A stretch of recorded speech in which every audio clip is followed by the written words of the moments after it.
Hey guys, it's Maymay and my trusty sidekick. Oh, Vinnie's here. Do I need to turn all my lights on? Oh, I forgot to. You're pretty dark. Let's see. Oh, that's good. You're good right there.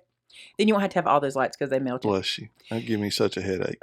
So, you guys have probably heard, if you follow us anywhere, that we had VBS last week. We've talked about it. I've talked about it because we worked on VBS. Yeah. But the theme of VBS this year was really cool and got me thinking. Okay. So I talked to Vince about it, and he liked this idea too. I want to share it with you guys, and there's going to be a little challenge at the end of the video, so stick around.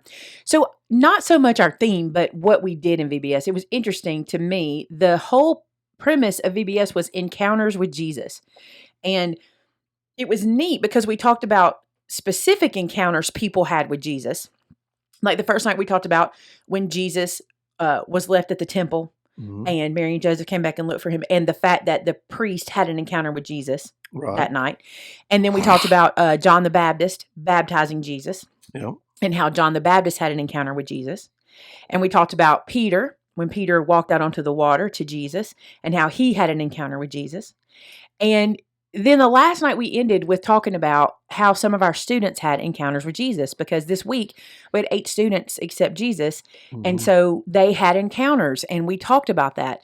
And it made me start to think about encounters I've had with Jesus, and not just Jesus, but with God. Mm-hmm. And I've just been kind of replaying them in my mind, like all week, like what encounters have I had? So when I mentioned it to you, I said, can you think of an encounter you've had? And you're like, oh yeah. Oh yeah. And your brain just going, oh yeah. Oh yeah. Yeah. I said, so how do you feel about sharing an encounter that you had with Jesus? And then after you share your encounter, I want to encourage our viewers to share encounters in the comments. I think it'll be cool. Well, you got to be in that microphone or they can't hear you. I feel like I've had several, probably quite a few encounters with Jesus, from emotional things to hardships to just really difficult times. I mean, just all kind of things that come along that we get to the point that we really need to have an encounter with Jesus. We really need him to be just extraordinary, just to be real. I mean, just so real we can almost touch it, and I've had a few of those encounters. I remember, very vividly when I got saved, my first, I guess I probably wouldn't say first encounter with Jesus, because, there were times when I realized who I was and that I needed Jesus, before I actually invited him into my heart, when I first started getting convicted about it. I remember that. Was 9 years old at my home church, and I remember the pastor preaching, and I remember walking the aisle, and I remember giving my heart to Jesus. And then I remember there was a time where I really went away from trying to be what God wanted me to do, and I had a bad motorcycle accident, and I can remember what I went through there, and how I prayed and prayed and prayed and just, begged God to forgive me for all the stupid things that I had done. And then I guess it was the next year after that I felt God's calling to do the work of the ministry. And I was at a camp at Navarre Beach in Florida. And I felt like God was really speaking to me, but I didn't answer what he was saying. I just kind of played it off, and that I was not reading it right, or that I was making it up in my head or whatever. So I didn't do anything about it. And then the next year we went back to youth camp. I was between my 10th and 11th grade year. Is that right? No, between my 11th and 12th grade year. And it was very, very clear. I was standing on the beach there in Panama City, and I just knew that's what God wanted. I could just feel it. He was just so close, and I can remember that I would ask God questions, and then scripture would come to my mind and answer the question at the same time I was asking it. And it was just like, okay, he's telling me he's going to do this. If I do this, he's reassuring me through his word that I'm remembering, that it's where he wants me to be. And I felt like that was a really close encounter with him. And then I went through a period of time where I was not serving full time in a church, and was doing a bivocational work. I was part-time at a church, and it was what I used to call my tent maker job, because Paul always had his tent maker job that he did. And God really convicted me about not doing what he called me to do. Even though I was doing it, I wasn't doing it with my whole life. It wasn't the number one priority. I was, doing my other job and doing the music on the side and the student ministry on the side. And it wasn't what God wanted. And I remember vividly standing in the altar and God showing me standing on the beach, accepting what he had chose me to do. And it was just like I had gone right back to when I was 17 years old, and he was communicating and telling me what he wanted and me doing it. I think I've had encounters when my kids got saved. I think I had an encounter the night you got hugged. Yeah, definitely encounter there.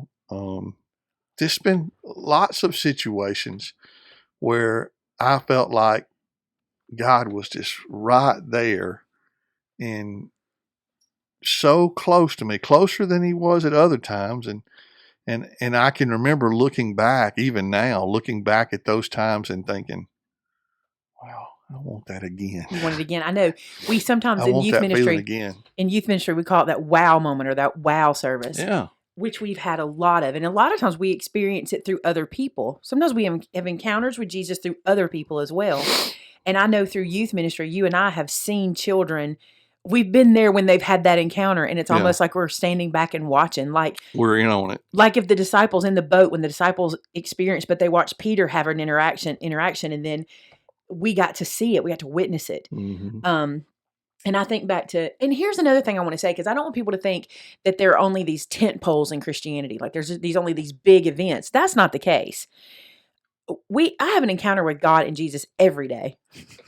Every day.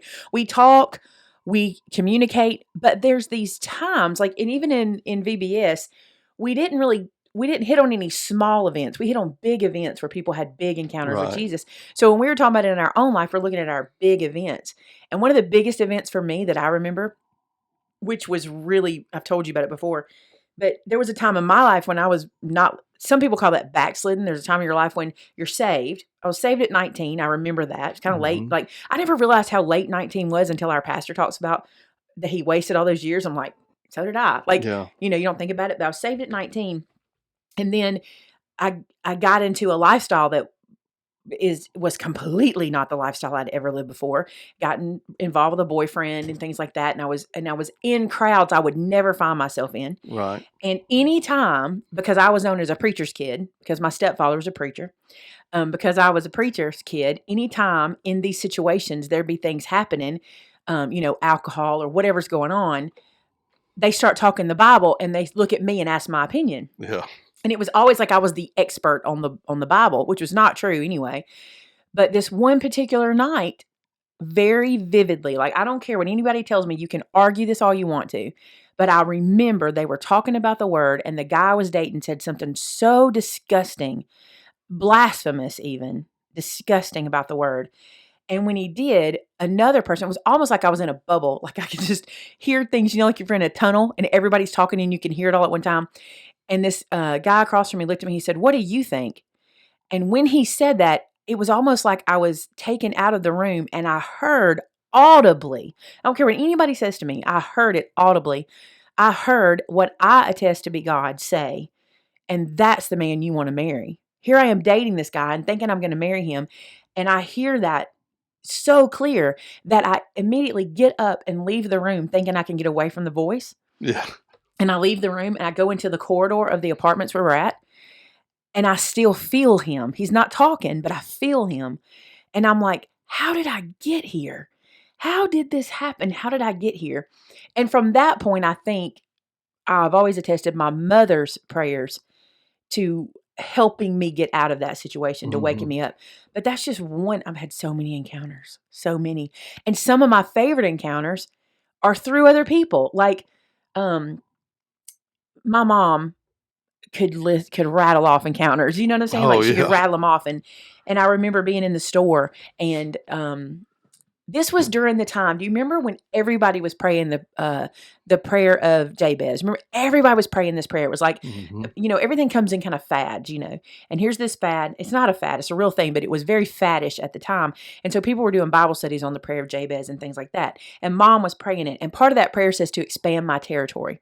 And so she was praying it, and she kept telling me every time I go to the store, a stranger comes up and starts a conversation with me. She's like, I know it's because I'm expanding my territory. God's doing that and giving me opportunity. So this one particular time, she was telling me about this encounter where she was at Big Lots, which we used to call Big Lois's because our store in our town was missing the T, like the arms of the T. It looked like Lois, so we called it Big Lois's. So she was at Big Lots, and this person just started talking to her. She said, literally, I turned down an aisle, and this person appeared. Like, they had not been there. They were just not like they phased, but she's just saying they were just there. And she said that person just started talking to me about everything in their life, what they were going through, just everything. And she said, I realized, she said, in my mind, I went, you're expanding my territory, aren't you, God? Yeah. And she had that moment with this person. And I remember thinking when I would get in those situations and I would know that God had expanded my territory, I would think back to Mama's encounters. And I would go, oh, this is what I'm having. And it makes things so much easier, which I believe, as we talk about this, I think that's why in the Word, we have those accounts of encounters people have with Jesus. So when we have them, they're not foreign to us. So when we have them, we can lean back to the Word and go, oh, yeah, like Peter, he had a real encounter with Jesus. Yep. Like John the Baptist, he had a real encounter with Jesus. Like the woman at the well, she had a real encounter with Jesus. So now when I have one, I'm not lost to what's happening to me. Does that make sense? Mm-hmm. It just was so good. I thought, I know our kids at VBS got something out of it, but I thought, what a great way to see our life as believers, having encounters with Jesus. And then the last night we ended it with asking the kids if they'd had an encounter with Jesus this week. And that's when we talked about that we had 8 that were saved, and they, we brought them up and talked about that they had an encounter with Jesus. And I started to think, that's just the beginning. Yeah. I thought there's going to be a lot more along the journey. Like our receptionist, Amber, that most of you guys know, really good news. Her son accepted Jesus at VBS. Yeah. And I thought, it's just the beginning. I have no idea what God's going to do with him. I know it's something. Oh, yeah. I know it's something. But to sit there and go, just think, you'll have story after story after story. You'll have encounter after encounter. And John Collin has always... Get in that mic. It won't pick you up back there. He's always been so curious. Mm-hmm. And he always loves Poppy. Tell him a Bible story. Poppy, tell me a Bible story. He's always been curious about that. So that seed's been planted in his life for years. His whole life. I don't think Amber would mind me sharing this, but I want to share this because we're talking to you guys about encounters we've had, but I want to talk about this for a second. John Collin is he's going into 3rd grade now. He just finished 2nd grade. And last year he was playing at his house in a tree. And they'd put a rope in the tree. He asked if he could have a rope in the tree. And he was out playing by himself. And they have a big property, but there's usually people all around. And then this one instance, he was by himself and he got that rope tangled around his ankle. And he was hanging in the tree from that rope. Not extremely high off the ground because it was a long rope, but high enough he couldn't catch the ground. And he tells the story. John Collin tells it just like this. Yeah. He said, I was panicking and I was screaming and nobody could hear me. And he said, I couldn't get down. And he said, I kept thinking, and he said, I was upside down and I was panicking. And he said, and then all of a sudden, God said to me, calm down. And he said, so I did. Because this is how kids are. We're not like this. They just trust him. He said, so I did. He said, and when I calmed down, God told me, is what he said. He said, God, he said, here's his exact word, which I love. He said, God impressed on me to take my shoe off. And if I took the shoe off of that foot that was hung, I could slide my ankle out of it. And he said, I took my shoe off, I slid my foot out, and I got out of the tree. And he said, God told me what to do. Yep. And then, I'm sorry, but that's just real. That's just really what happened to this child. Yeah. And it's as real of as an encounter as Peter and John and the woman at the well and any other, anything you could think of. That's as real of an encounter as they had. Yep. And what I want to encourage you guys to do this week is I want you to start thinking about encounters you've had. Vince and I could start talking about encounters. I remember things even before I was saved, because we have encounters through other people too, planting a seed. I can tell you about things that happened when my parents were still looking for the answers, because your parents, yours were different than mine, because your parents kind of had one church forever. Yeah. My parents bounced around, and I experienced different religions and different things and blah, blah, blah. And so there were things that we experienced on a spiritual level that I could talk about over and over again. And I know you could. You just started there. We didn't even touch on like childbirth. Like, if you don't think a grandchild's an encounter with Jesus, you know what I'm saying? Like, that kind of stuff is real. But what I want you guys to do this during this week, between now and next Sunday, start to think about your encounters. And if you're willing to share them, I've always wanted to produce a book. I've always wanted to figure out a way to do a book that is people's stories of when they had encounters with Jesus. Not like, it's not the same as an answer to prayer, but an actual encounter with Jesus, when you know that he was the only thing that could fix that thing, and he was the only thing that was answering you at the time, and you experienced it. And like you said, when I got the hug, like we've told that story before. I don't know if it's on this channel. I don't remember where we told it, but that's an amazing story. Amazing. I tell you what, rather than tell another encounter, because we've gone a little long already, if you want to hear that, maybe we can share that next week and talk more about encounters, because I know we could share some more encounters. Mm-hmm. And I would love it if you guys would put them in the comments. And if you're okay with me sharing it, if you put it in the comments, you're okay with it, I'd like to read some of your encounters. I'd like to show people that we all every day have encounters with Jesus, and sometimes they are most of the time they're life-changing, but sometimes they really are those things. Terry called them. Was it Terry that? No. Something the boys came back from camp with. They called them something. They were cornerstones. Is that what they called them? You could use cornerstones, I think is what they call them. They were cornerstones in your life that you would fall back on when you'd be in another situation. So this week, I hope you can think about that and share with us your encounters. Do you have anything to add to that? I don't think so. Wouldn't it be exciting to read people's encounters? Oh, it'd be awesome. Yeah, I think it'd be amazing. When people tell me what Jesus has done for them, I'll tell you, I had a friend this week say this to me, and she was right, and I was glad she said it. She's going through a situation, and I hugged her. I said, I love you. And she said, don't worry about it. She said, I've been talking to God all day. I said, I'm good. Everything's fine. And she said, God told me, wasn't his timing, like that. And I said, well, and she said, don't justify it. And I went, you're right. And I stopped talking. I said, you're exactly right. If God said it, he meant it, and you've got it. And she said, that's right. And we have to be real careful not to let somebody tell us something that God has said to them, and then us try to go, well, talk them out of it. Right. You can't do that. When somebody knows that God's talking to them, you got to let them know that and live in that. Well, we got a few more minutes. We got time. We got all the time you want. It's your show. Okay. The perfect example of that for me is when God healed you of your anxiety, because you were almost scared to tell people what God did because you were afraid they would talk you out of believing it. But I wanted to tell people because I wanted to give him credit. Yeah. But I knew, because of an encounter my mother had with Jesus, and she wasn't afraid to say it, I knew he had healed me, and I was going to accept it no matter what anybody said. I wasn't letting it go. And I remember when I told you, I said, don't try to tell me it didn't happen, because it happened. I said, so I'm not telling you for that reason. I'm telling you to know what he did. And then I told you there were certain people I wasn't going to tell right away. And one of the reasons was I wanted people to see the difference in my life. Number one, I knew it.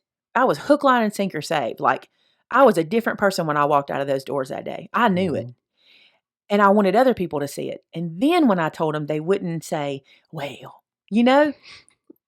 they'd go, I see a difference in you. Yeah. That's what I wanted to do. I wanted to tell people and let them see what God had done. Certain people I didn't. My mom, I couldn't wait to tell. Stuff like that. People that I knew. And I was nervous to tell my mom because I thought, but I kind of used her encounter when I told her. I said, you remember when you told me you thought that you were saved, but you didn't accept it? No, when she was healed. Healed, when you thought you were healed, when you didn't accept it. And I said, I'm not accepting it. I'm accepting it. Yeah. I'm going to be sure that I accept it. And I'm going to tell everybody. And he did, and he has. And Satan attacks me every day with that in that same arena. We're in the same, wrestling ring every day. Yeah. But the difference is God is like, you got this. You can overcome this. This is not an issue for you anymore. Anyway, amazing things we can get when we allow ourselves to have an encounter with Jesus and soak them in. How many times have you wished you were standing on that beach again? Oh, yeah. Mm-hmm. You know how many times I wished? You said you didn't want to get emotional talking about it. You did good till this moment.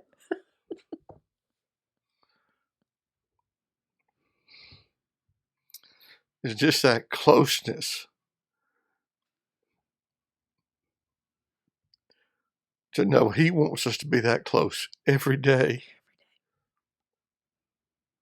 And we can be if we're willing to block everything else out and put him where he's supposed to be. Mm-hmm. It's true. The Lord of our life. Yep. Not just, hey, Lord, I need you. Yep. Not then. But our pastor teaches about this too, because I say this because if you're in a season in your life when you're not there, if you are right now in a season in your life where you are away from God, you're not that you're lost, not that you don't believe. If you're in a season in your life when you have fallen out of fellowship with God, you can fix that. He's not going to leave you or forsake you. He's not. And our pastor talks about that. I'm not talking about if you've never been saved. I'm talking about if you're in a point in your life where you're like, I know God, I know he's real. I know Jesus saved me. I've accepted that. And I've accepted that. I want Jesus as Lord of my life, but you're away from him and you're away from the things of him. Come back. He's not left you. I cannot tell you how many times I've had to tell a teenager, he hasn't left you. Yep. When they're like, but I don't have that feeling like I used to. He hasn't left you. You've put everything in front of him. Yep. Everything. So we have to remember that. We have to open it up, bring him back, shake off all the garbage, and let him be there. Let him be the Lord. Yep. Got to make him the priority. He wants to be 100% Lord of our lives. And the more encounters, the better, if you ask me. Oh, yeah. Because just like me, when I start thinking about that moment on the beach, there's just no greater feeling in the world than being where you're supposed to be when it comes to your relationship with Jesus. It's true. It's just not a better feeling in the world.